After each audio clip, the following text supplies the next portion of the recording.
পাউরুটি দিয়ে cute cute এই মিষ্টিগুলো বানিয়ে নিয়েছি। নরম তুলতুলে কিউট মিষ্টি।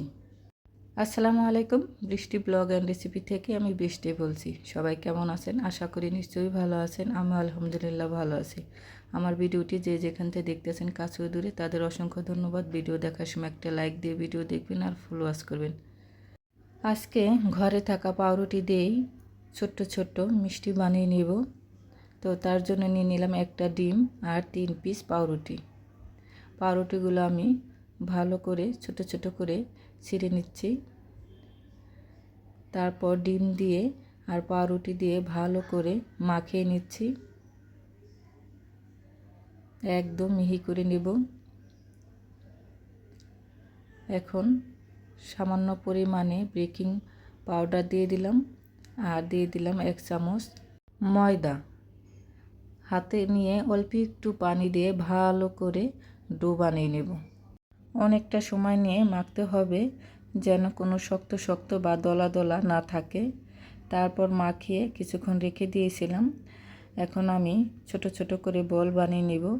একটু সুন্দর দেখার জন্য অল্প একটু জর্দা রং দিয়েছিলাম, এটা অপশনাল, না দিলেও হবে।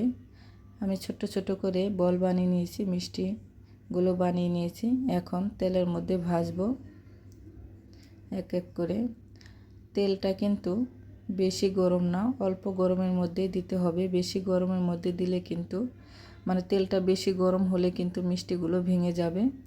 চুলার আঁচটা লোতে রেখেই লাল লাল করে ভেজে নিতে হবে। আমি 2 বার মিষ্টিগুলো ভেজে নিয়েছি। তারপর দিয়ে দিলাম 1/2 কাপ চিনি, 2 কাপ পানি দিয়ে দিলাম। মিষ্টিটা আপনারা যদি আর একটু বেশি খেতে চান তাহলে চিনির পরিমাণটা আরও বেশি দিবেন। তো একটা এলাচ দিয়ে দিলাম ঘ্রাণের জন্য। এখন আমি সবগুলো মিষ্টি দিয়ে দিলাম। মিষ্টি দিয়ে ঘড়ি ধরে 1 মিনিট ফুটাবো। ফুটিয়ে তারপর চুলাটা বন্ধ করে রেখে দেব 2 ঘন্টার জন্য। 2 ঘন্টা পরে দেখেন মিষ্টিগুলো ফুলে কত বড় বড় হয়ে গেছে। তো আমি একটা বাটিতে নিয়ে নিলাম। দেখতে কতটা লোভনীয় হয়েছে দেখেন, রসে ভরপুর। এটা কিন্তু এই মিষ্টিগুলো কিন্তু সারা রাত রেখে দিলে আরও ফুলবে, আরও রসালো হবে। তো আমি এখনই নিয়ে নিলাম। উপর দিয়ে গুঁড়া দুধ দিয়ে দিলাম একটু সুন্দরের জন্য। আপনারা চাইলে মাওয়া দিতে পারেন।